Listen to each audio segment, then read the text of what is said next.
समोरचा बंगला बघून आधी तर ती गोंधळते. अनिकेत तिला आवाज देतो. त्याच्या आवाजाने ती भानावर येते आणि ती खाली उतरते. अनिकेतसुद्धा बाईक साईडला लावून खाली उतरतो, कारण समोरच खूप मोठा असा बंगला तिला दिसत होता.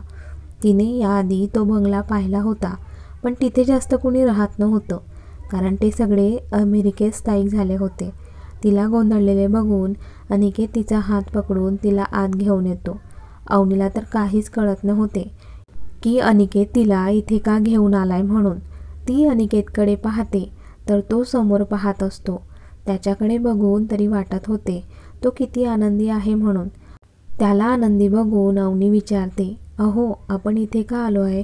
अनिकेत हसत तिच्याकडे पाहत, कळेल तुला आपण इथे का आलोय ते. आणि तो तिचा हात पकडून तो तिला पुढे पुढे घेऊन जात असतो. तिथले बाहेरचे गार्डन बघून अवनी तर तिकडे पाहतच राहते, कारण खूप वेगवेगळ्या प्रकारची फुलं झाडे तिथे तिला दिसत असतात. तिथेच मधोमध असणाऱ्या कारंज्या त्या गार्डनची आणि बंगलोची शान वाढवत होते. ते दोघं बंगलोच्या मेन दरवाजाजवळ येऊन उभे राहतात.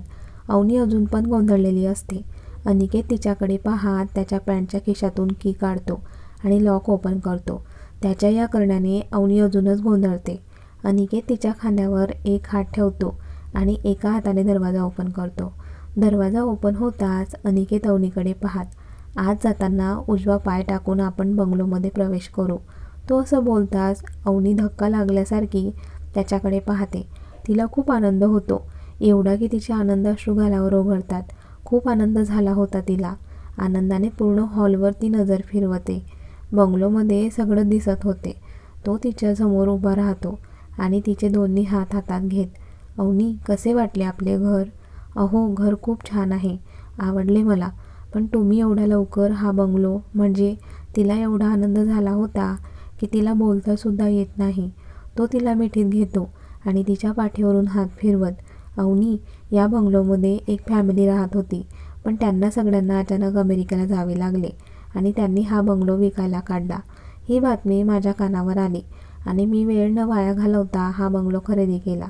तुला आठवत असेल, मागचे काही महिने खूप कामाचा लोड होता. ती मेहनत मी आपल्या या बंगलोसाठीच घेत होतो, कारण काहीही करून हा बंगलो मला घ्यायचा होता, कारण हा बंगलो खूप चांगल्या जागेवर आणि चांगल्या ठिकाणी आहे. आणि शेवटी आपल्या घराचे स्वप्न पूर्ण झाले. तो त्याची मिठी अजून घट्ट करत बोलत असतो. त्याला हॅपी बघून अवनी पण हॅपी होती. ती आता काहीच बोलत नव्हती. तो तिला मिठीतून बाजूला करत, चल आपले घर बघूया.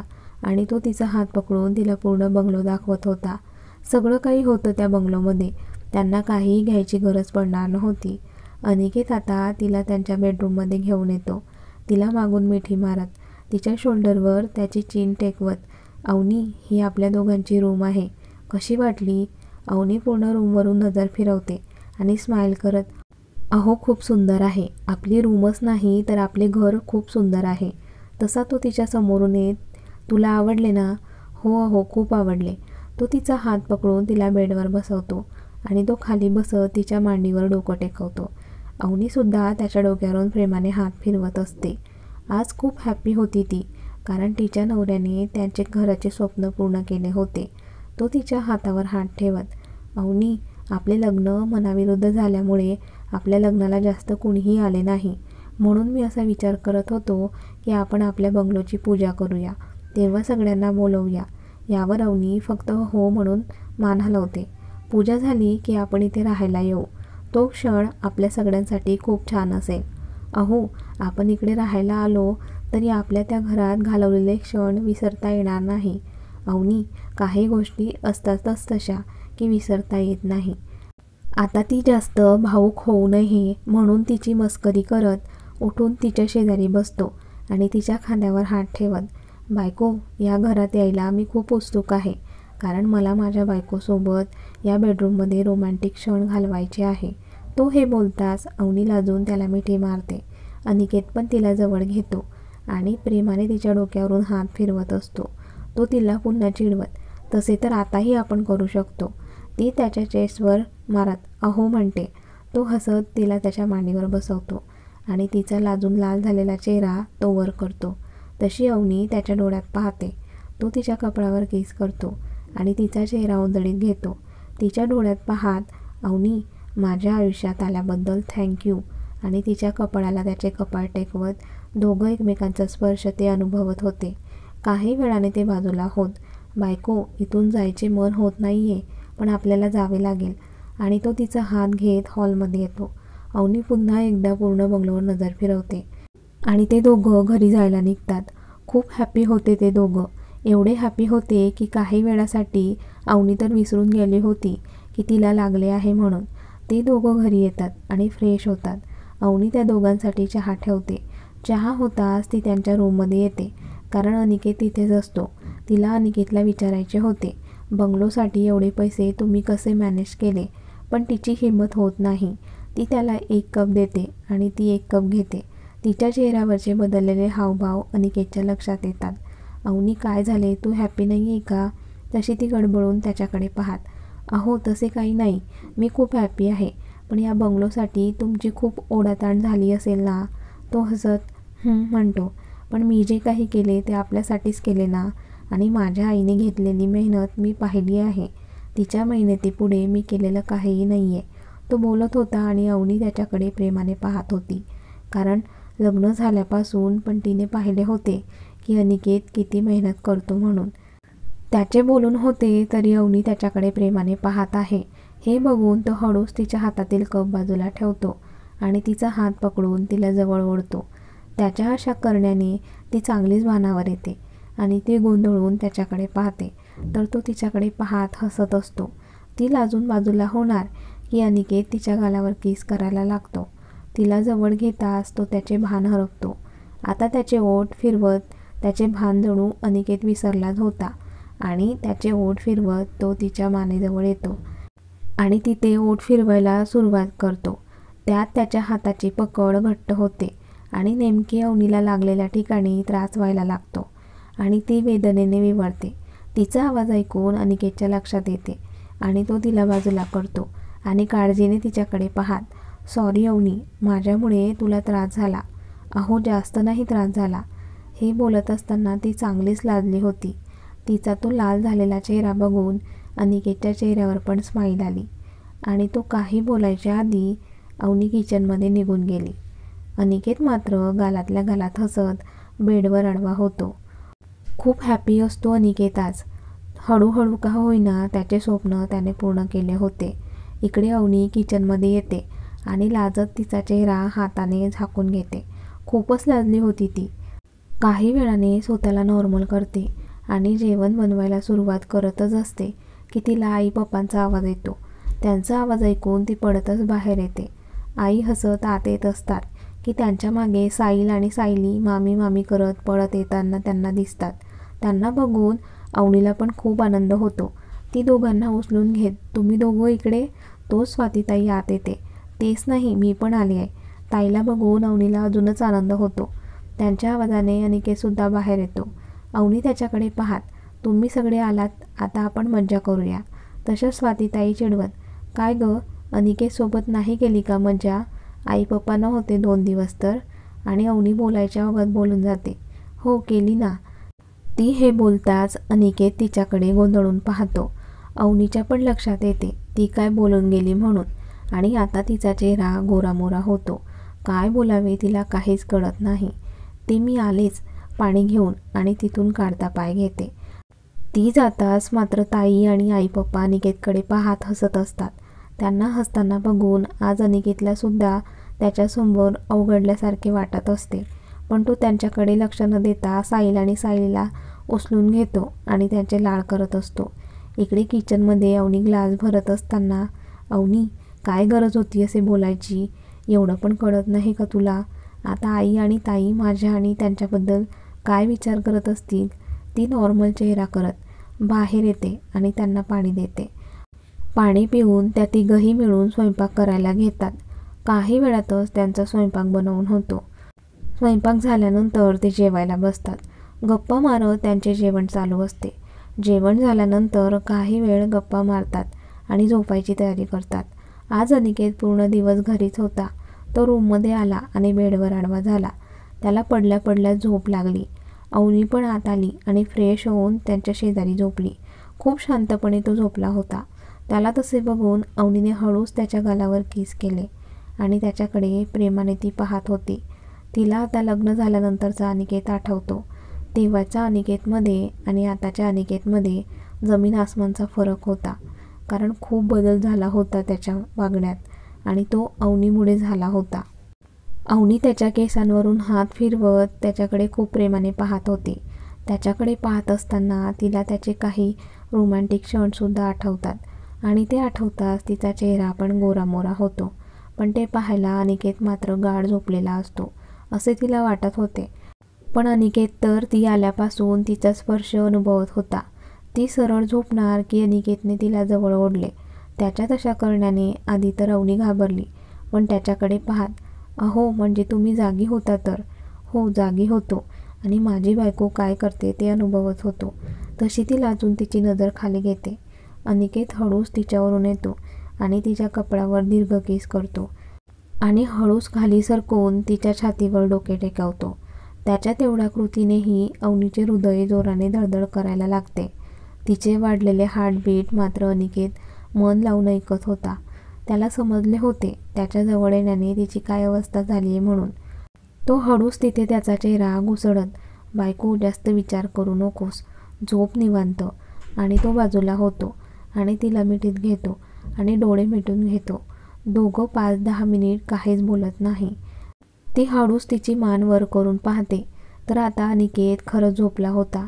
ती हसत त्याच्या दोन्ही गालावर किस करते आणि त्याला घट्ट मिठी मारते आणि डोळे मिटून घेते. पण डोळे बंद करताच तिला पुन्हा त्या दोघांचे रोमॅन्टिक क्षण आठवतात. पण त्यांच्यात अजून नवरा बायको सारखे काहीही झाले नव्हते आणि याची जाणीव आता अवनीला पण झाली होती. कारण ते जेव्हा जवळ यायचे तेव्हा दोघांना त्यांच्या भावना कंट्रोल कराव्या लागत होत्या. त्या बाबतीत ही अनिकेत तिचा विचार करून तिला किती समजून घेतो याने अवनीला खूप भारी वाटत होते. आणि जेव्हापासून अनिकेत तिची काळजी घ्यायला लागला होता ते मनापासून घेत होता. तिला थोडा जरी त्रास झाला की त्याचा त्रास अनिकेतला सुद्धा व्हायचा. शेवटी लाडाची बायको जी होती त्याच्या हृदयाची राणी होती ती. त्याचा विचार करत तिला कधी झोप लागते तिला पण कळत नाही. दुसऱ्या दिवशी सकाळी तो त्याच्या आईपप्पांना आणि ताईला बंगलो दाखवायला घेऊन जातो. त्याच्यासाठी पण ते सरप्राईज होते. आपल्या मुलाने शेवटी त्यांचे स्वप्न पूर्ण केले म्हणून खूप हॅपी होते त्याचे आईपप्पा आणि त्याची बहीणसुद्धा. बंगलो पण त्यांना खूप आवडतो आणि तो सांगतो की उद्या आपल्या बंगलोमध्ये वास्तुशांतीची पूजा ठेवली आहे. सगळं काही गुरुजी आणणार आहे, फक्त आपल्याला कपड्यांची शॉपिंग करायची आहे. ते पण आज होईल. इथून आपण शॉपिंगला जाणार आहे आणि आज बाहेरचं जेवण करणार आहे. त्याचे बोलणे ऐकून सगळ्यांना अजूनच आनंद होतो. त्याचे आईपप्पा तर त्याच्याकडे खूप प्रेमाने पाहत होते. त्यांनी आधी कसे दिवस काढले हे सगळं त्यांच्या डोळ्यासमोरून जात होते. तसे पप्पांची यात काही मदत नव्हती. पण आईच्या मेहनतीचे आज अनिकेतने चीज केले होते. आई पप्पा त्याला मिठीच मारतात. आज त्याच्या डोळ्यासमोर आनंदाश्रू असतात.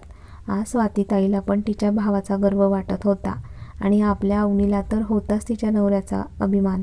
बरं चला इथेच असे एकमेकांचे कौतुक करत राहिलो तर आपली शॉपिंग राहून जाईल. तसे सगळे हसतात आणि शॉपिंग करायला जातात. अनिकेत आधी आई पप्पा आणि ताईला भारी असे कपडे घेतात आणि त्यानंतर त्या दोघांचे घेतात. ताई नाही नाही म्हणत असताना तिच्या दोन्ही पिल्लांसाठी पण ते शॉपिंग करतात. त्यानंतर ते एका हॉटेलमध्ये लंच करायला येतात. लंच नंतर काही किरकोळ खरेदी करून ते घरी यायला निघतात. घरी येताच उद्यासाठी लागणारे घरातले सामान ते पॅक करत असतात. अनिकेत पण त्याचे राहिलेले काम करून बाहेर येतो. तो बाहेर येताच त्याचे पप्पा आईकडे पाहत, अगं आपल्या अनिकेतची नजर काढ. तशा आई हसत किचनमध्ये जातात आणि मीठ मोहरी घेऊन बाहेर येतात आणि अनिकेतची नजर काढतात. तसा आपला अनिकेत होताच नजर काढण्यासारखा. लहानपणापासून परिस्थितीची जाणीव होती त्याला. त्याच्या आईपप्पांनी केलेले कष्ट पाहिले होते त्याने. कमी बोलणारे त्याचे पप्पा आज त्यांच्या तोंडून अनिकेतचे एवढे कौतुक होत आहे हे बघून अनिकेतसुद्धा भारावून गेला होता. तो दोघांना मिठी मारत, आई पप्पा तुमच्या चेहऱ्यावर असाच आनंद पाहायचा आहे मला. आतापर्यंत तुम्ही खूप मेहनत केली पण यापुढे तुम्हाला कसलेही काम करू द्यायचे नाही आहे मला. तुमची काळजी घेऊन तुम्हाला आनंदी ठेवायचं आहे. आज मुलांच्या तोंडून एवढं सगळं ऐकून त्याच्या आईपप्पांना भरून आले होते. तो स्वातीताई मस्करीच्या सुरात म्हणतात, सगळे लाड अनिकेतचेच. माझे आणि वहिनीचे लाड कुणी करतच नाही. तसे आई पप्पा हात पुढे करत त्यांना पण बोलवतात. तशा त्या दोन्ही पडतच त्यांच्या मिठीत जातात. बराच वेळ ते सगळे तसेच एकमेकांच्या मिठीत उभे होते. खूप हॅपी होते सगळे. बरं चला, संध्याकाळच्या स्वयंपाकाची तयारी करायची आहे. उद्या सकाळी लवकर पण उठायचे आहे. सगळ्या लेडीज आत किचनमध्ये जातात. तर अनिकेत तिथेच हॉलमध्ये साहिल आणि सायलीसोबत खेळत बसतो. त्याला एकट्याला बघून पप्पा त्याच्याजवळ बसतात आणि त्याच्या डोक्यावरून प्रेमाने हात फिरवतात. अनिकेत त्यांच्याकडे स्माईल करत पाहतो आणि ते बोलायच्या आधीच त्यांना घट्ट मिठी मारतो. ज्या प्रेमासाठी अनिकेत लहानपणापासून वाट पाहत होता, ते प्रेम अनिकेतला आज मिळत होते. खूप हॅपी होता तो. त्याचे पप्पा त्याच्या पाठीवरून हात फिरवत, बाळा, आधीपासून मी कुणाचाही विचार केला नाही, पण तू खूप समजदार निघाला. खूप अभिमान आहे मला तुझा. असाच आनंदी राहा आणि माझ्या पोरीलाही आनंदी ठेव. उगाच चिडत असतो तिच्यावर. किती निरागस आहे ती. तुझे वय आता तिच्यावर चिडायचे नाही तर प्रेम करायचे आहे, पण ते सोडून तू तिच्यावर ओरडत असतो. आज त्याच्या पप्पांना असे मनमोकळेपणाने बोलताना बघून अनिकेतला भरून आले होते, पण तो हॅपी होता. पप्पा त्याला बराच वेळ समजावत असतात. समजावून झाल्यानंतर शेवटी एवढाच बोलतात, तू आणि अवनी आनंदी राहा, एकमेकांच्या सोबत राहा, एकमेकांची साथ कधीच सोडू नका. यावर अनिकेत फक्त त्याच्या हातावर हात ठेवून घट्ट पकडतो. दोघं बापलेकांचे बोलणे मगासपासून आई ऐकत होत्या. आज त्या दोघांना असे एकमेकांच्या जवळ बघून त्यांना पण भरून आले होते. पण आता या आनंदाच्या क्षणी त्यांना रडायचे नव्हते, म्हणून ते आत किचनमध्ये निघून जातात. काही वेळाने ते सगळे मिळून जेवण करतात आणि त्यानंतर पुन्हा एकदा सगळ्या सामानावरून नजर फिरवतात. काही राहिले तर नाही ना म्हणून. अनिकेत कुणाशी तरी फोनवर बोलत असतो. सायली आणि साहिल आजोबांसोबत खेळत असतात. या तिघांच्या गप्पा चालू असतात. काही वेळाने आई बोलतात, चला झोपा, उद्या लवकर उठायचे आहे. आज ताई असल्यामुळे आई आणि ताई हॉलमध्ये झोपणार होत्या. अवनी त्यांचे अंथरूण घालत होती. साहिल आणि सायली तर आत बेडरूममध्ये येऊन बेडवर लोळत होते, कारण त्यांना त्यांच्या लाडाच्या मामीजवळ झोपायचे होते. अनिकेत अजून आत आला नव्हता, त्यामुळे त्याला माहितीच नव्हते की दोघं पिल्लं आतमध्ये आहे म्हणून. अनिकेत बाहेरून आला आणि त्याला साहिल आणि सायली दिसली नाही, म्हणून त्याने विचारले, ते दोघं कुठे आहे म्हणून. आई हसत, अरे ते आत आहे, त्यांना आज त्यांच्या मामीसोबत झोपायचे आहे. यावर अनिकेत अवनीकडे पाहतो, कारण आज त्याने अवनीसाठी काहीतरी ठरवले होते. पण साहिल आणि सायली आज झोपणार आहे हे ऐकताच त्याचा चेहरा पडतो. पण तो तसे न दाखवता आत रूममध्ये येतो आणि बेडवर लोळत असलेल्या दोघांकडे पाहत कपाळावर बोटं फिरवतो आणि काहीतरी विचार करत फ्रेश व्हायला निघून जातो. फ्रेश होऊन बाहेर येतो तरी साहिल आणि सायली तिथेच असतात. त्याला खरं तर त्या दोघांना बाहेर पाठवायचे होते, पण त्यांना काय सांगायचे याचा तो विचार करत होता, कारण त्याला अवनीसोबत वेळ घालवायचा होता, कारण उद्यापासून ते त्यांच्या नवीन बंगलोमध्ये जाणार होते. त्याच्या डोक्यात एक भन्नाट आयडिया येते आणि तो पण त्यांच्या शेजारी जाऊन झोपत, काय रे, तुम्ही इथे काय करताय? मामू, ते आम्ही आज मामीसोबत झोपणार आहे. त्यांचे बोलणे ऐकून अनिकेतच्या कपाळावर आठ्या पडतात. मी तुम्हाला एक गंमत सांगतो आणि उद्या तुम्हाला खूप भारी खेळणी पण घेऊन देईल. यावर ते दोघं आनंदाने, मामू सांग ना काय गंमत आहे. आणि अनिकेत त्यांना हात हलवत ॲक्शन करून काहीतरी सांगत असतो. ते दोघं पण मन लावून ऐकत असतात. तोच अवनी आत येते आणि फ्रेश व्हायला निघून जाते. आता ती बाहेर यायच्या आधी हे दोघं बाहेर गेले पाहिजे, म्हणून अनिकेत ड्रॉवरमधून 2 मोठ्या मोठ्या किटकॅट काढतो आणि त्यांना देतो. जर उद्या पण किटकॅट हवी असेल तर बाहेर आजीजवळ जाऊन झोपा. तसे ते दोघं पळतच बाहेर जातात. ते जाताच अनिकेतच्या चेहऱ्यावर स्माईल येते. तो उठून दरवाजा बंद करतो आणि अंगातील टी-शर्ट काढत असतो आणि अवनी बाहेर येण्याची वाट पाहत असतो. बघूया पुढील भागात अवनी आणि अनिकेतची त्यांच्या या घरातील रोमॅन्टिक रात्र. आणि कथेचा हा भाग कसा वाटला कमेंट्स करून नक्की कळवा. आणि व्हिडिओला लाईक करा, जास्तीत जास्त शेअर करा, हाईप्स पण करा.